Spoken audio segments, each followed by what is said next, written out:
Hello, welcome back to virtual classroom. അപ്പോൾ നമ്മൾ 2025 updated ആയിട്ടുള്ള പുതിയ SCERT ടെക്സ്റ്റ് ബുക്കിനെ ബേസ് ചെയ്തിട്ടുള്ള ക്ലാസ്സസ് ആണ് എടുക്കുന്നത്. അപ്പോൾ ഇന്ന് നമ്മൾ നോക്കുന്നത് 8ാം ക്ലാസ് ആണ് കേട്ടോ. 8ാം ക്ലാസ്സിലെ സോഷ്യൽ സയൻസിലെ ഫസ്റ്റത്തെ ചാപ്റ്ററാണ് നമ്മളിന്ന് പഠിക്കുന്നത്.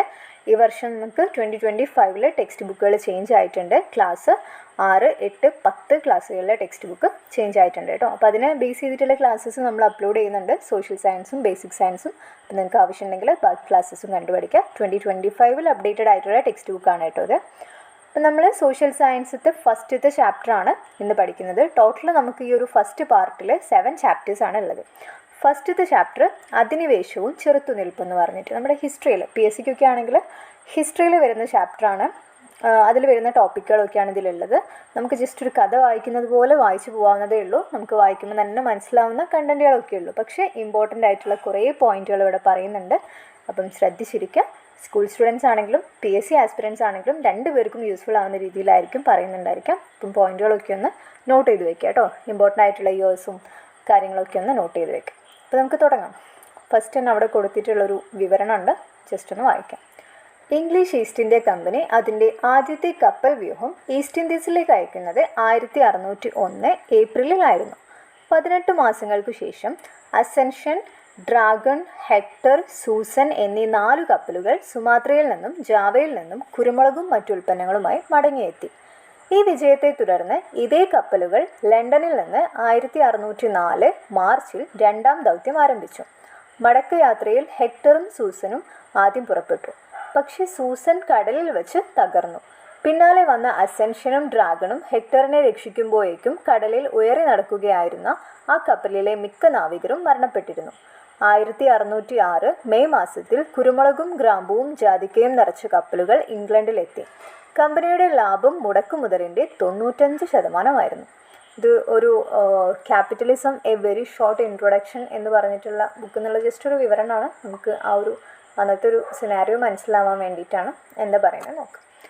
ഇന്ത്യ ഉൾപ്പെടെയുള്ള കിഴക്കൻ പ്രദേശങ്ങളിലേക്ക് ഈസ്റ്റ് ഇൻഡീസ് വ്യാപാര ബന്ധത്തിനായി ഇംഗ്ലണ്ടിൽ സ്ഥാപിച്ച് പിൽക്കാലത്ത് ഇന്ത്യ അടക്കി ഭരിച്ച ഇംഗ്ലീഷ് ഈസ്റ്റ് ഇന്ത്യ കമ്പനിയുടെ ആദ്യ വ്യാപാര പരിശ്രമങ്ങളുടെ പറ്റിയിട്ടുള്ളൊരു വിവരണമാണ് നമ്മളിപ്പം വായിച്ചിട്ടുള്ളത്. ഫസ്റ്റത്തെ കേട്ടോ.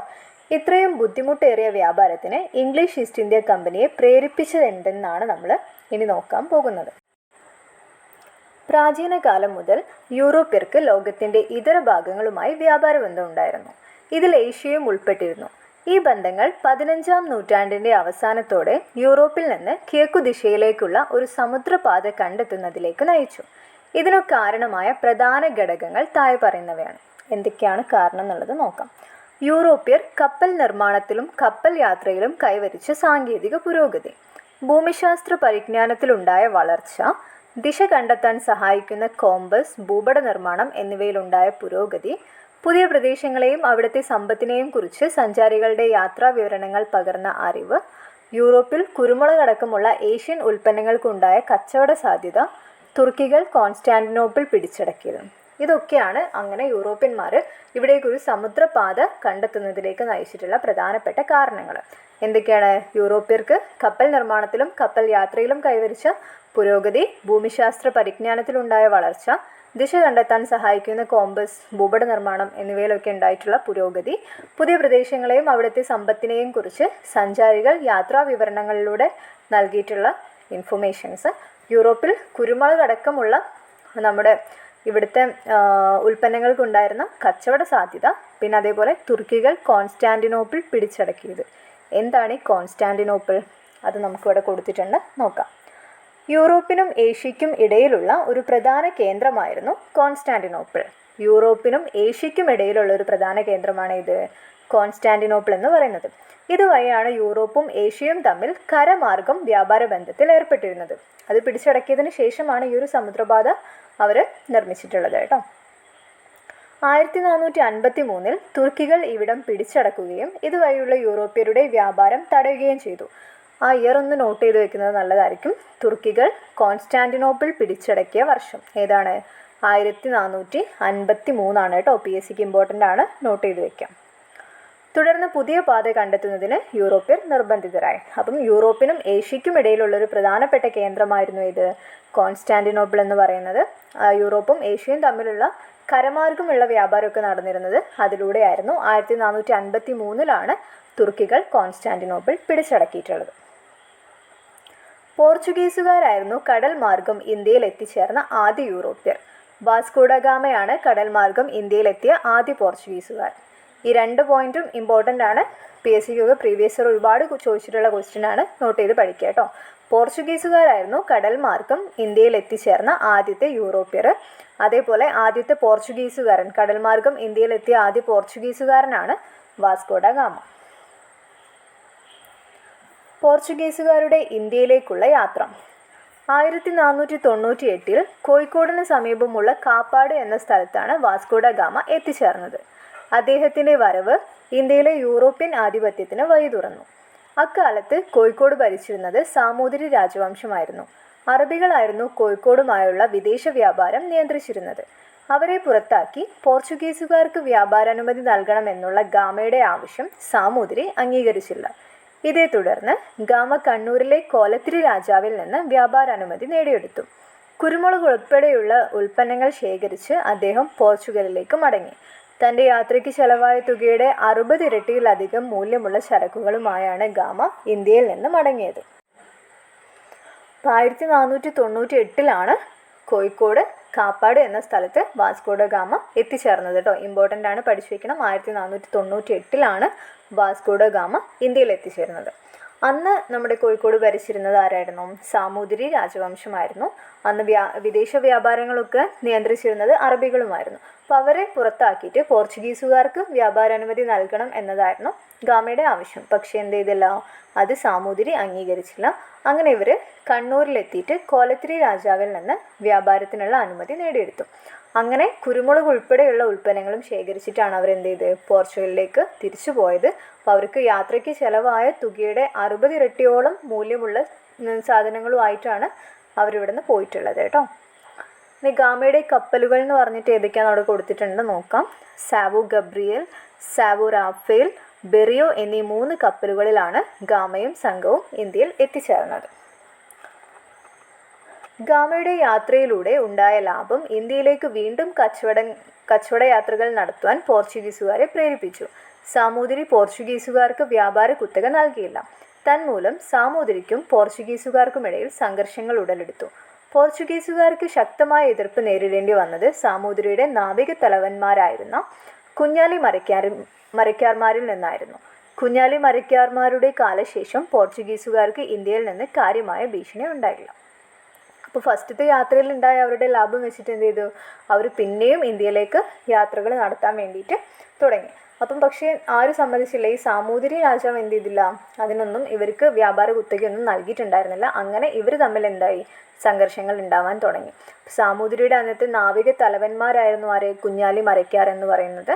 അവരുമാണ് കൂടുതലും, അവരിൽ നിന്നാണ് കൂടുതലായിട്ടും പോർച്ചുഗീസുകാർക്ക് എന്തായത്, എതിർപ്പ് നേരിടേണ്ടി വന്നിട്ടുള്ളത്. കുഞ്ഞാലി മരയ്ക്കാർ എന്ന് പറയുന്നത് ആരൊക്കെയാണെന്നുള്ളത് നോക്കാം.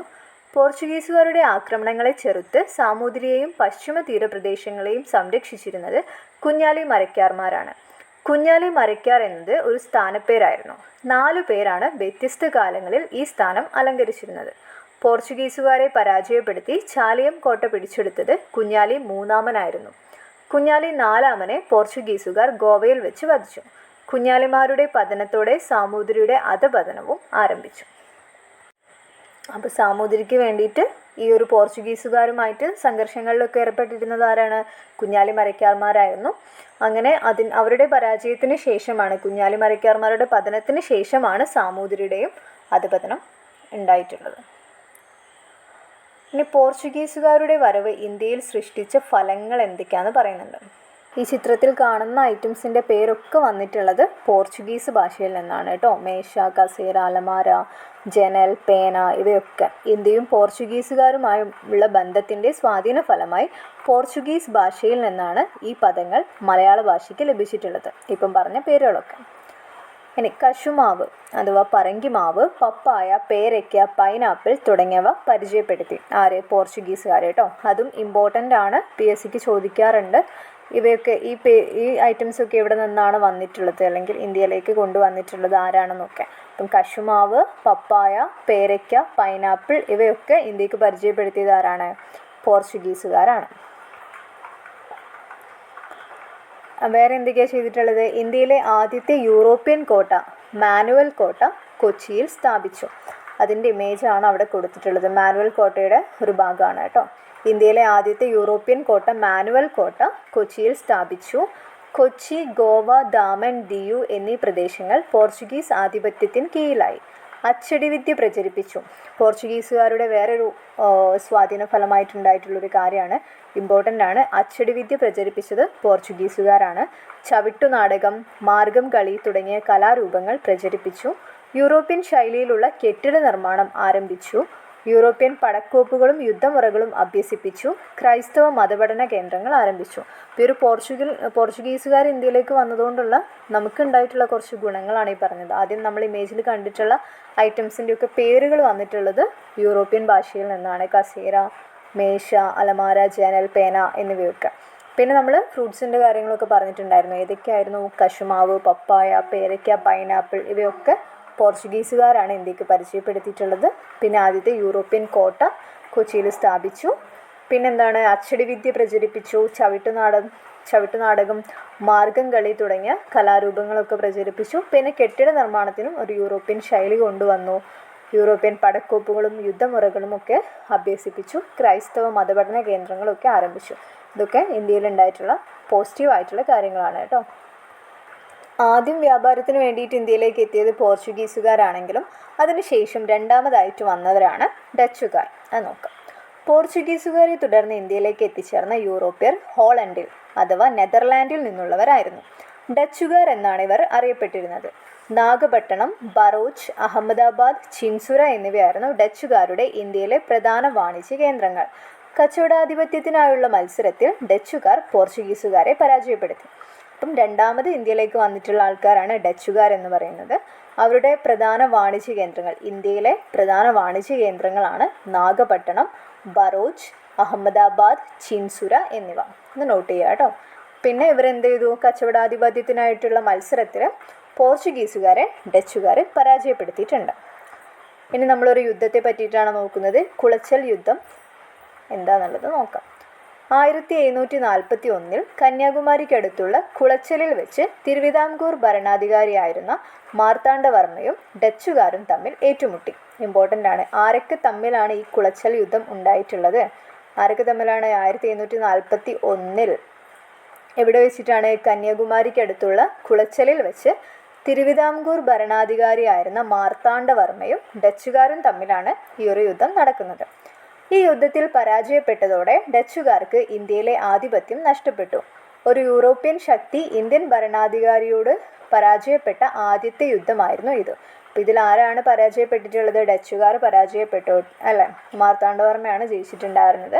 അപ്പം ഒരു യൂറോപ്യൻ ശക്തി ഇന്ത്യൻ ഭരണാധികാരിയോട് പരാജയപ്പെട്ടിട്ടുള്ള ആദ്യത്തെ യുദ്ധമാണ് കുളച്ചൽ യുദ്ധം എന്ന് പറയുന്നത്. 1741 വർഷം വരുന്നത്. ഇമ്പോർട്ടൻ്റ് ആണ്, നോട്ട് ചെയ്ത് വയ്ക്കാം. ഇനി നമുക്ക് ഹോർത്തൂസ് മലബാറിക്കൂസ് എന്താണെന്നുള്ളത് പഠിക്കാം. ഡച്ചുകാരുമായുള്ള ബന്ധത്തിൻ്റെ ഏറ്റവും വലിയ സംഭാവന ഹോർത്തൂസ് മലബാറിക്കൂസ് എന്ന കൃതിയാണ്. കേരളത്തിലെ 742 ഔഷധ സസ്യങ്ങളെക്കുറിച്ചുള്ള വിവരങ്ങൾ ഈ ഗ്രന്ഥത്തിൽ പ്രതിപാദിച്ചിട്ടുണ്ട്. ഡച്ച് ഗവർണറായിരുന്ന ഹെൻറിക് വാൻഡ്രീഡ് ആണ് ഈ കൃതിയുടെ രചനയ്ക്ക് നേതൃത്വം നൽകിയത്. ഈ രചനയ്ക്ക് അദ്ദേഹത്തെ സഹായിച്ചത് ഇട്ടി അച്യുതൻ എന്ന മലയാളി വൈദ്യനായിരുന്നു. അപ്പുഭട്ട്, രംഗഭട്ട്, വിനായക ഭട്ട് എന്നിവരും രചനയിൽ പങ്കാളികളായി. മലയാള അക്ഷരങ്ങൾ അച്ചടിയിൽ പതിഞ്ഞ ആദ്യത്തെ പുസ്തകം ഹോർത്തൂസ് മലബാറിക്കൂസ് ആണ്. മലയാളം, ഇംഗ്ലീഷ് എന്നീ ഭാഷകളിലേക്ക് ഈ കൃതി വിവർത്തനം ചെയ്തത് ഡോക്ടർ KS മണിലാൽ ആണ്. അപ്പോൾ ഇതിൽ പറഞ്ഞിട്ടുള്ള എല്ലാ പോയിൻറ്റും ഇമ്പോർട്ടൻ്റ് ആണ്. ഇപ്പോൾ നമുക്ക് റീസെൻ്റ്ലി കഴിഞ്ഞിട്ടുള്ള PSC എക്സാമിലെ സെക്രട്ടേറിയറ്റ് അസിസ്റ്റൻറ്റിന് വരെ ഇതിനുള്ള ക്വസ്റ്റ്യൻ ഉണ്ടായിരുന്നു. അതായത് മാച്ച് ദ ഫോളോയിങ്ങിൽ ഹോർത്തൂസ് മലബാറിക്കൂസ് ആരുടെ കൃതിയാണെന്നുള്ളത് ഉണ്ടായിരുന്നു. അപ്പോൾ എന്തായാലും പഠിച്ചു വയ്ക്കുക കേട്ടോ. ആരുടേതാണ്? ഹെൻറിക് വാൻഡ്രീഡ് ആണ് രചിച്ചിട്ടുള്ളത്. ഇത് രചിക്കാൻ അദ്ദേഹത്തെ സഹായിച്ചിട്ടുള്ള മലയാളി വൈദ്യൻ ആരാണ്? ഇട്ടി അച്യുതൻ. അതും ഇമ്പോർട്ടൻ്റ് ആണ്. പിന്നെ വേറെ ആരൊക്കെ ഉണ്ടായിരുന്നു? അപ്പുഭട്ട്, രംഗഭട്ട്, വിനായക് ഭട്ട് എന്നിവരും പങ്കാളികളായിട്ടുണ്ട്. പിന്നെ മലയാള അക്ഷരങ്ങൾ അച്ചടിയിൽ പതിഞ്ഞ ആദ്യത്തെ പുസ്തകമാണിത് ഹോർത്തൂസ് മലബാറിക്കൂസ് എന്ന് പറയുന്നത്. പിന്നെ ഇത് മലയാളം, ഇംഗ്ലീഷ് എന്നീ ഭാഷകളിലേക്ക് ഈ കൃതി വിവർത്തനം ചെയ്തത് ആരാണ്? Doctor KS മണിലാലാണ്. ഇത്രയും കാര്യങ്ങൾ ഇമ്പോർട്ടൻ്റ് ആണ്, പഠിച്ചു വയ്ക്കാം. ഇട്ടി അച്യുതനെ പറ്റിയിട്ടുള്ളൊരു വിവരം കൊടുത്തിട്ടുണ്ട്. ആലപ്പുഴ ജില്ലയിലെ ചേർത്തല താലൂക്കിലെ കടക്കപ്പള്ളി ഗ്രാമത്തിൽ ഒരു പാരമ്പര്യ വൈദ്യ കുടുംബത്തിൽ ജനിച്ച പ്രഗത്ഭനായ നാട്ടുവൈദ്യനായിരുന്നു ഇട്ടി അച്യുതൻ. ഇനി അടുത്തത് ആരാണ് വന്നത്? പോർച്ചുഗീസുകാർ പറഞ്ഞു, ഡച്ചുകാർ കഴിഞ്ഞു, ഇനി ഫ്രഞ്ചുകാർ കേട്ടോ. ഡച്ചുകാർക്ക് ശേഷം ബ്രിട്ടീഷുകാരും, അതായത് ഇംഗ്ലീഷുകാർ, പിന്നീട് ഫ്രഞ്ചുകാരും കച്ചവടത്തിനായി ഇന്ത്യയിൽ എത്തിച്ചേർന്നു. ദക്ഷിണേന്ത്യയിൽ ആധിപത്യത്തിനായി ബ്രിട്ടീഷുകാരും ഫ്രഞ്ചുകാരും തമ്മിൽ നടന്ന യുദ്ധങ്ങളായിരുന്നു കർണാട്ടിക് യുദ്ധങ്ങൾ. ഈ യുദ്ധത്തിൽ ബ്രിട്ടീഷുകാർക്കായിരുന്നു അന്തിമ വിജയം. തൽഫലമായി ഫ്രഞ്ചുകാരുടെ ആധിപത്യം പോണ്ടിച്ചേരി, യാനം, കാരക്കൽ, മാഹി എന്നീ പ്രദേശങ്ങളിൽ മാത്രമായി ചുരുങ്ങി. അപ്പം ഡച്ചുകാർക്ക് ശേഷം ഇന്ത്യയിലേക്ക് വന്നത് ആരാണ്? ബ്രിട്ടീഷുകാരായിരുന്നു. അതിനുശേഷം ഫ്രഞ്ചുകാരും കച്ചവടത്തിനായിട്ട് വന്നു. പിന്നെ ഇവർ തമ്മിലാണ് ഉണ്ടായ യുദ്ധം, ബ്രിട്ടീഷുകാരും ഫ്രഞ്ചുകാരും തമ്മിൽ നടന്നിട്ടുള്ള യുദ്ധങ്ങളാണ് ഇത് കർണാട്ടിക് യുദ്ധങ്ങൾ എന്നറിയപ്പെടുന്നത്. ഈ യുദ്ധത്തിൽ ആരാണ് ജയിച്ചത്? ബ്രിട്ടീഷുകാരാണ് ജയിച്ചിട്ടുണ്ടായിരുന്നത്. അങ്ങനെ ഫ്രഞ്ചുകാരുടെ ആധിപത്യം എന്ത് ചെയ്തു? പോണ്ടിച്ചേരി അഥവാ പുതുച്ചേരി, യാനം, കാരക്കൽ, മാഹി എന്നീ പ്രദേശങ്ങളിൽ മാത്രമായിട്ട് ചുരുങ്ങി ഫ്രഞ്ചുകാരുടെ ആധിപത്യം. ഇനി ഇതിൽ നമുക്ക് കർണാട്ടിക് യുദ്ധങ്ങളെ പറ്റി പറയുന്നുണ്ട്. ഇന്ത്യയിൽ ഫ്രഞ്ചുകാരും ബ്രിട്ടീഷുകാരും തമ്മിലുണ്ടായ യുദ്ധങ്ങൾ കർണാട്ടിക് യുദ്ധങ്ങൾ എന്നറിയപ്പെടുന്നു. ഇന്നത്തെ തമിഴ്നാടിൻ്റെ ഭൂരിപക്ഷ പ്രദേശങ്ങളും ആന്ധ്രാപ്രദേശിൻ്റെ തെക്കൻ തീരദേശങ്ങളും ഉൾപ്പെടുന്ന മേഖലയാണ് കർണാട്ടിക്. 3 കർണാട്ടിക് യുദ്ധങ്ങളാണ് നടന്നിട്ടുള്ളത്. ഇനി കച്ചവടത്തിൽ നിന്ന് അധികാരത്തിലേക്ക്. ഇംഗ്ലീഷ് ഈസ്റ്റ് ഇന്ത്യ കമ്പനിയെക്കുറിച്ച് നമ്മൾ ഈ പാഠത്തിൻ്റെ ആരംഭത്തിൽ ചർച്ച ചെയ്തല്ലോ.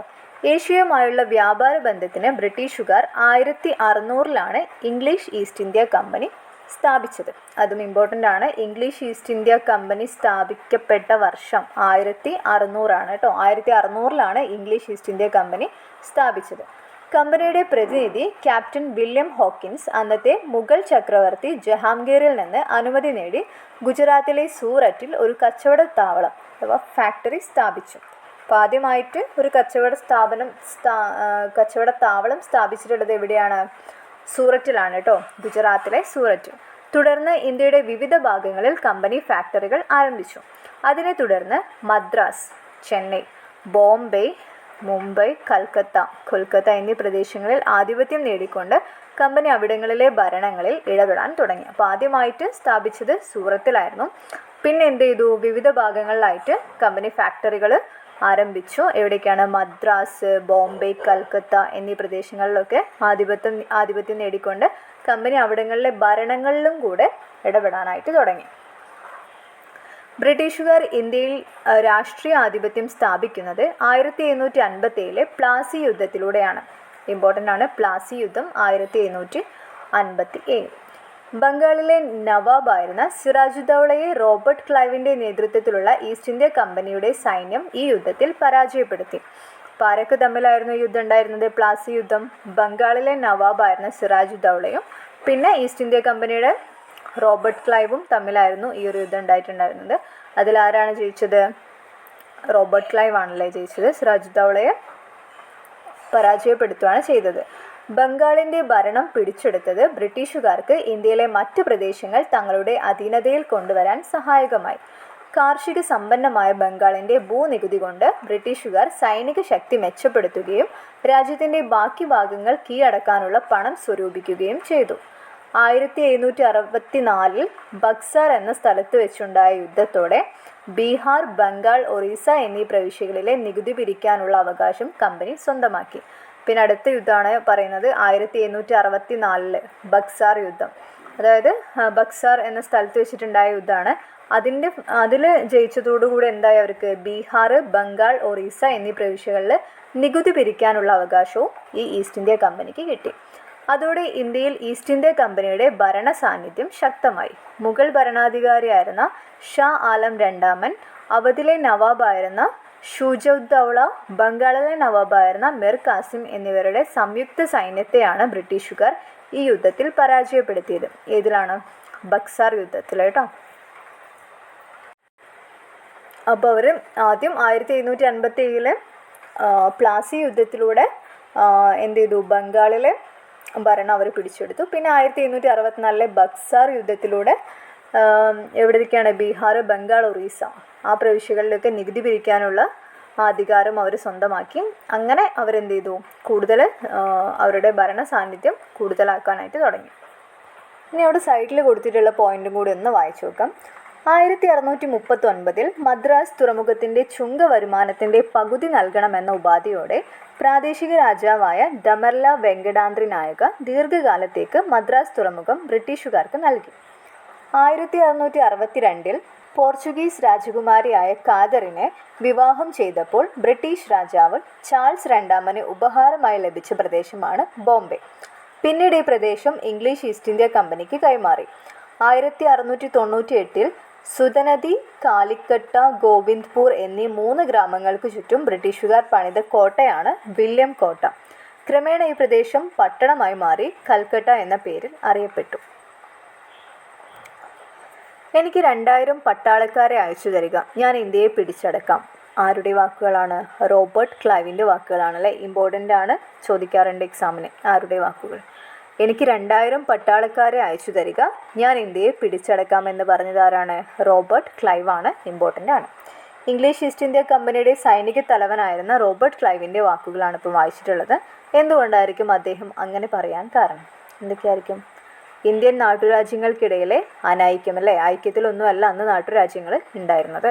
ബ്രിട്ടീഷുകാരുടെ മെച്ചപ്പെട്ട സൈനിക സാങ്കേതിക വിദ്യ നമ്മളെ വെച്ച് നോക്കുന്ന സമയത്ത് അവരെന്തായിരുന്നു? വെൽ എക്യുപ്ഡ് ആയിരുന്നു. ഈ നാട്ടുരാജ്യങ്ങളും കമ്പനിയും. ഇന്ത്യയിലെ നാട്ടുരാജ്യങ്ങളെ യുദ്ധങ്ങളിലൂടെയും നയതന്ത്രത്തിലൂടെയുമാണ് ബ്രിട്ടീഷുകാർ കീഴ്പ്പെടുത്തിയത്. ദക്ഷിണേന്ത്യയിലെ നാട്ടുരാജ്യമായിരുന്ന മൈസൂരും ഇംഗ്ലീഷ് ഈസ്റ്റ് ഇന്ത്യ കമ്പനിയും തമ്മിൽ നടന്ന യുദ്ധങ്ങളാണ് ആംഗ്ലോ മൈസൂർ യുദ്ധങ്ങൾ. മൈസൂർ ഭരണാധികാരിയായിരുന്ന ഹൈദരാലിയും മകൻ ടിപ്പു സുൽത്താനുമാണ് മൈസൂർ സേനയെ നയിച്ചത്. 4 തവണ കമ്പനി സൈന്യവും മൈസൂർ സുൽത്താൻമാരും തമ്മിൽ ഏറ്റുമുട്ടി. 1782 ഹൈദരാലിയുടെ മരണാനന്തരം ടിപ്പു സുൽത്താൻ മൈസൂർ സേനയെ നയിച്ചു. 1779 4ാം മൈസൂർ യുദ്ധത്തിൽ കമ്പനി സൈന്യം ടിപ്പു സുൽത്താനെ വധിച്ചതോടെ മൈസൂർ ബ്രിട്ടീഷുകാരുടെ അധീനതയിലായി. അപ്പം മൈസൂരും ഇംഗ്ലീഷ് ഈസ്റ്റ് ഇന്ത്യ കമ്പനിയും തമ്മിൽ നടന്നിട്ടുള്ള യുദ്ധങ്ങളാണ് ആംഗ്ലോ മൈസൂർ യുദ്ധങ്ങളെന്ന് അറിയപ്പെട്ടിട്ടുള്ളത്. അപ്പം മൈസൂർ ഭരണാധികാരി ആരായിരുന്നു? ഹൈദരാലി ആയിരുന്നു. അദ്ദേഹത്തിൻ്റെ മകനാണ് ടിപ്പു സുൽത്താൻ. ഇവർ രണ്ടുപേരും കൂടി ആയിരുന്നു മൈസൂർ സേനയെ നയിച്ചിട്ടുണ്ടായിരുന്നത്. ഇവർ 4 തവണ യുദ്ധത്തിൽ ഏർപ്പെട്ടു കേട്ടോ. പിന്നെ 1782 ഹൈദരാലിയുടെ മരണാനന്തരം എന്ത് ചെയ്തു? ടിപ്പു സുൽത്താനാണ് സൈന്യത്തെ നയിച്ചത്. 1799 അതായത് 4ാം മൈസൂർ യുദ്ധത്തിൽ കമ്പനി എന്ത് ചെയ്തു? ടിപ്പു സുൽത്താനെയും വധിച്ചു. അങ്ങനെ എന്ത് ചെയ്തു? മൈസൂർ ബ്രിട്ടീഷുകാരുടെ അധീനതയിലായി. ഇംഗ്ലീഷ് ഈസ്റ്റ് ഇന്ത്യ കമ്പനിയും മറാത്ത രാജ്യവും തമ്മിൽ നടന്നതാണ് ആംഗ്ലോ മറാത്ത യുദ്ധങ്ങൾ. 3ാം ആംഗ്ലോ മറാത്ത യുദ്ധത്തോടെ മറാത്ത ഉൾപ്പെടുന്ന പ്രദേശങ്ങൾ ബ്രിട്ടീഷ് നിയന്ത്രണത്തിലായി. ഇംഗ്ലീഷ് ഈസ്റ്റ് ഇന്ത്യ കമ്പനിയും സിഖുകാരും തമ്മിൽ നടന്ന ആംഗ്ലോ സിഖ് യുദ്ധങ്ങളിലൂടെ സിഖുകാരുടെ പരാജയത്തോടെ പഞ്ചാബ് ബ്രിട്ടീഷ് അധീനതയിലാണ്. ഇംഗ്ലീഷ് ഈസ്റ്റ് ഇന്ത്യ കമ്പനിയും മറാത്ത രാജ്യവും തമ്മിൽ നടന്നിട്ടുള്ള യുദ്ധങ്ങളാണ് ആംഗ്ലോ മറാത്ത യുദ്ധങ്ങൾ എന്നറിയപ്പെടുന്നത്. 3 യുദ്ധങ്ങളുണ്ടായിരുന്നു. 3ാം ആംഗ്ലോ മറാത്ത യുദ്ധത്തോടെയാണ് എന്ത് ചെയ്യുന്നത്? ബ്രിട്ടീഷുകാർ മറാത്ത പ്രദേശങ്ങൾ പിടിച്ചെടുക്കുന്നത്.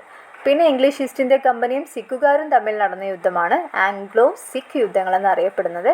അതിൽ സിഖുകാർ പരാജയപ്പെട്ടതോടെ പഞ്ചാബും ബ്രിട്ടീഷിൻ്റെ അധീനതയിലായി.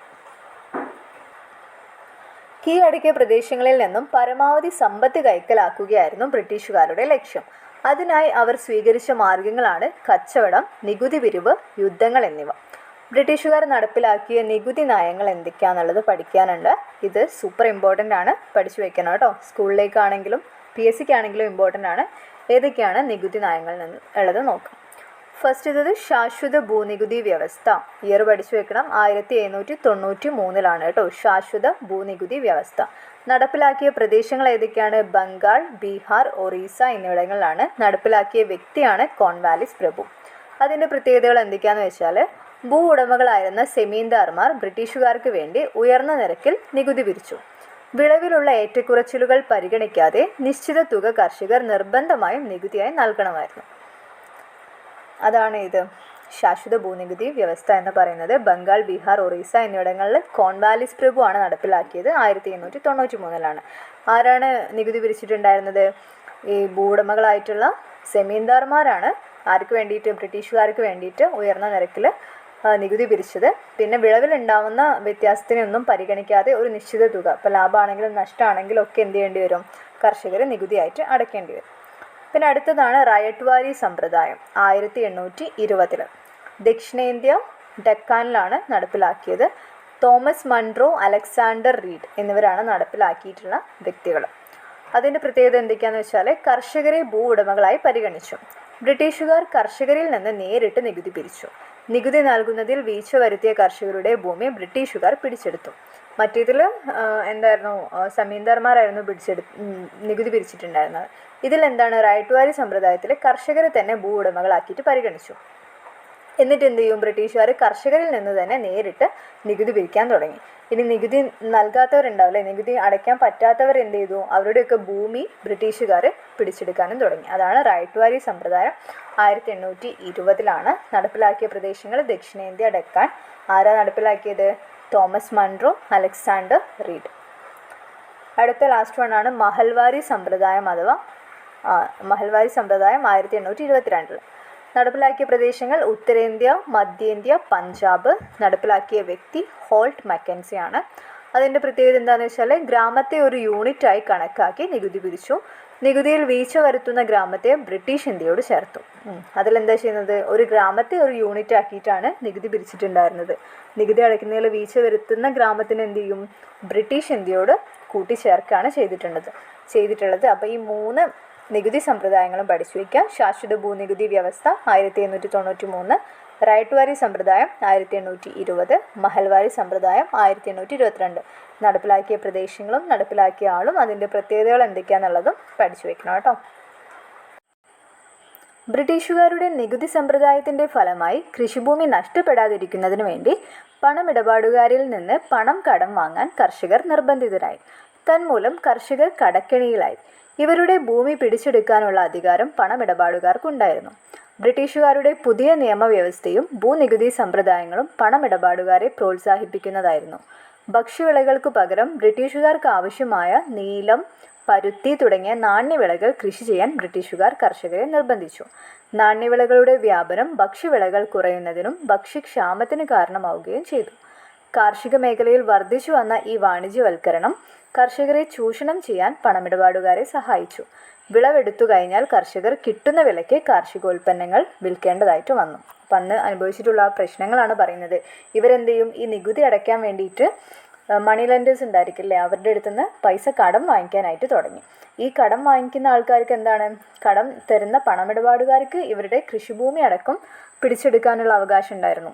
കടം തിരിച്ചു കൊടുക്കുന്നതിൽ എന്തെങ്കിലും മിസ്റ്റേക്കൊക്കെ വരുവാണെങ്കിൽ, എന്തെങ്കിലും കറക്റ്റായിട്ട് കൊടുത്തിട്ടില്ലെങ്കിൽ അവർക്ക് ഈ കൃഷിഭൂമി വരെ പിടിച്ചെടുക്കാനുള്ള അധികാരം ഉണ്ടായിരുന്നു. പിന്നെ ബ്രിട്ടീഷുകാർ പറഞ്ഞു ഇവരോട് ഭക്ഷ്യവിളകൾക്ക് പകരം നാണ്യവിളകൾ കൃഷി ചെയ്യാനായിട്ട് പറഞ്ഞു. അവർക്ക് ആവശ്യമായിട്ടുള്ള നീലം, പരുത്തി തുടങ്ങിയ വിളകളൊക്കെയാണ് കൃഷി ചെയ്യാനായിട്ട് കൂടുതലും പറഞ്ഞിട്ടുണ്ടായിരുന്നത്. അങ്ങനെ എന്ത് ചെയ്തു? വാണിജ്യ ആവശ്യങ്ങൾക്കായിട്ട് കൂടുതലും നാണ്യവിളകൾ കൃഷി ചെയ്യാൻ തുടങ്ങി. അങ്ങനെ ഭക്ഷ്യവിളകൾ കൃഷി ചെയ്യുന്നത് കുറയുകയും ചെയ്തു. ഭക്ഷ്യക്ഷാമത്തിലേക്കൊക്കെ ഇത് നയിച്ചിട്ടുണ്ട്. ബ്രിട്ടീഷുകാരുടെ നികുതി നയങ്ങൾ കർഷകരെ എങ്ങനെയെല്ലാം ബാധിച്ചു എന്നാണ് പറയുന്നത്. ഉയർന്ന നിരക്കിലുള്ള നികുതി അടയ്ക്കാൻ കർഷകർ ബുദ്ധിമുട്ടി. അങ്ങനെയാണ് അവർ പണമൊക്കെ കടം വാങ്ങിക്കാനായിട്ടും തുടങ്ങിയത്. വെള്ളപ്പൊക്കമോ വരൾച്ചയോ മൂലം കൃഷിനാശം സംഭവിച്ചാലും നികുതി ഇളവ് ലഭിച്ചില്ല. എത്ര അവർക്ക് കൃഷിയിൽ എന്തൊക്കെ ബുദ്ധിമുട്ടുണ്ടായാലും, ഇനി കൃഷി ചെയ്തിട്ട് ഒരു വിളവും കിട്ടിയില്ലെങ്കിൽ പോലും അവരെന്ത് ചെയ്യണം? നികുതി അടയ്ക്കേണ്ടതായിട്ട് വന്നിട്ടുണ്ട്. ഒരു നിശ്ചിത തുകയായിരിക്കും, ഒരു ഫിക്സ്ഡ് ആയിട്ടുള്ള തുകയായിരിക്കും നികുതിയായിട്ട് അടയ്ക്കേണ്ടി വരിക. അത് വിളവ് കൂടിയാലും കുറഞ്ഞാലും ഒക്കെ ആ ഒരു എമൗണ്ട് കൊടുക്കേണ്ടതായിട്ട് വന്നു. കർഷകർക്ക് കൃഷിഭൂമി നഷ്ടപ്പെടാതിരിക്കാൻ പണമിടപാടുകാരെ ആശ്രയിക്കേണ്ടി വന്നു. കടക്കെണിയിൽപ്പെട്ട കർഷകർക്ക് കൃഷിഭൂമിയും നഷ്ടപ്പെട്ടു. കർഷകരെ പോലെ കൈത്തൊഴിലുകാരെയും ബ്രിട്ടീഷ് നയങ്ങൾ ദുരിതത്തിലാക്കി. ബ്രിട്ടനിൽ നിന്നുള്ള യന്ത്രനിർമ്മിത ഉൽപ്പന്നങ്ങൾ ഇന്ത്യയിലേക്ക് ഇറക്കുമതി ചെയ്യപ്പെട്ടു. അവയുമായുള്ള മത്സരം മൂലം കൈത്തൊഴിലുകാരുടെ ഉൽപ്പന്നങ്ങളായ പരുത്തി, പട്ട്, കമ്പിളി വസ്ത്രങ്ങൾ, മൺപാത്രം, തുകൽ, ഭക്ഷ്യ എണ്ണ തുടങ്ങിയവയുടെ വിപണി നഷ്ടപ്പെട്ടു. ഇത് കരകൗശല തൊഴിലിൽ ഏർപ്പെട്ടിരുന്നവരുടെ തൊഴിൽ നഷ്ടപ്പെടുന്നതിന് കാരണമായി. പലരും തങ്ങളുടെ പരമ്പരാഗത കൈത്തൊഴിലുകൾ ഉപേക്ഷിക്കാൻ നിർബന്ധിതരായി. അപ്പം ഇതേപോലെ തന്നെ കർഷകരെ മാത്രമല്ല കൈത്തൊഴിലായിട്ട് ചെയ്യുന്ന ആൾക്കാരെയും അവരുടെ ഈ ബ്രിട്ടീഷുകാരുടെ നയങ്ങളൊക്കെ പ്രശ്നത്തിലാക്കിയിട്ടുണ്ട്. അവരെന്ത് ചെയ്തു, ബ്രിട്ടനിൽ നിന്നും കുറേ മെഷീൻസ് ഇവിടെ എന്ത് ചെയ്തു, ഇവിടേക്ക് ഇറക്കുമതി ചെയ്തു. അപ്പോൾ അങ്ങനെയാകുമ്പോൾ ഈ കൈത്തൊഴിലാളികളും മെഷീൻസും തമ്മിലായി അവിടെ മത്സരം. അപ്പോൾ എന്തായാലും മെഷീൻസ് തന്നെ ആയിരിക്കും കൂടുതൽ റിസൾട്ട് കിട്ടുന്നുണ്ടായിരിക്കും അല്ലേ. അപ്പം അതെന്തായിരിക്കും, ചീപ്പായിട്ടും കൂടെ കിട്ടും.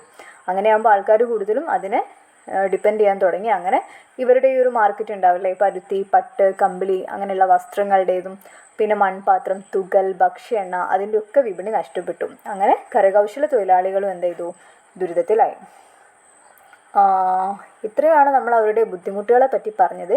ഇനി ഈ ചൂഷണത്തിനെതിരെയുള്ള പോരാട്ടങ്ങൾ എന്നും പറഞ്ഞിട്ട് അതിന് വേണ്ടിയിട്ട് ഈ അവകാശങ്ങളും ഇവരെ ഇവിടുന്ന് പുറത്താക്കാൻ വേണ്ടിയിട്ട് നടന്നിട്ടുള്ള പോരാട്ടങ്ങളെ പറ്റിയിട്ടൊക്കെയാണ് പറയാനുള്ളത്. അതെന്ത് ചെയ്യാം, നമുക്ക് അടുത്ത ക്ലാസ്സിൽ പഠിക്കാം. കാരണം ഇപ്പം തന്നെ ഒരു ഹാഫ് ആൻ അവർ ആയിട്ടുണ്ട്. നിങ്ങൾക്ക് പലർക്കും ബോറടിച്ച് തുടങ്ങിയിട്ടുണ്ടായിരിക്കും എന്നറിയാം. പിന്നെ ഹിസ്റ്ററിയും കൂടെയല്ല, നമ്മൾ കണ്ടിന്യൂസ് പറഞ്ഞു പോയതുകൊണ്ട് കാര്യമില്ല. നമുക്ക് എന്ത് ചെയ്യണം, ഇത് പഠിച്ചെടുക്കും കൂടെ വേണ്ടേ. അപ്പം ഇത്രയും കാര്യങ്ങൾ എന്ത് ചെയ്യുക, ഇന്ന് പഠിച്ചെടുക്കുക. നോട്ട്സൊക്കെ പ്രിപ്പയർ ചെയ്തിട്ട് നന്നായിട്ട് പഠിക്കുക. ബാക്കി നമുക്ക് പാർട്ട് 2 ആക്കിയിട്ട്, ഇനി ഒരുപാടൊന്നുമില്ല, ഇതേപോലൊരു ഹാഫ് ആൻ അവർ കൊണ്ട് നമുക്ക് തീർക്കാൻ പറ്റുന്ന കണ്ടൻറ്റേ ഉള്ളൂ. എല്ലാം കൂടെ ഒന്നിച്ച് നിങ്ങൾക്ക് ബുദ്ധിമുട്ടാവണ്ട. അതുകൊണ്ട് അടുത്ത ക്ലാസ്സിൽ ബാക്കി കാര്യങ്ങൾ പഠിക്കാം. അപ്പോൾ ഇത്രയും പഠിച്ച് സെറ്റാക്കി വയ്ക്കാം കേട്ടോ. അപ്പോൾ ക്ലാസ് നിങ്ങൾക്ക് യൂസ്ഫുൾ ആയിട്ടുണ്ടാകുമെന്ന് വിചാരിക്കുന്നു. യൂസ്ഫുൾ ആയിട്ടുണ്ടെങ്കിൽ ലൈക്ക് ചെയ്യുക, സബ്സ്ക്രൈബ് ചെയ്യുക, സപ്പോർട്ട് ചെയ്യുക. ബാക്കി നമുക്ക് അടുത്ത ക്ലാസ്സിൽ പഠിക്കാം. Thank you for watching. Happy learning.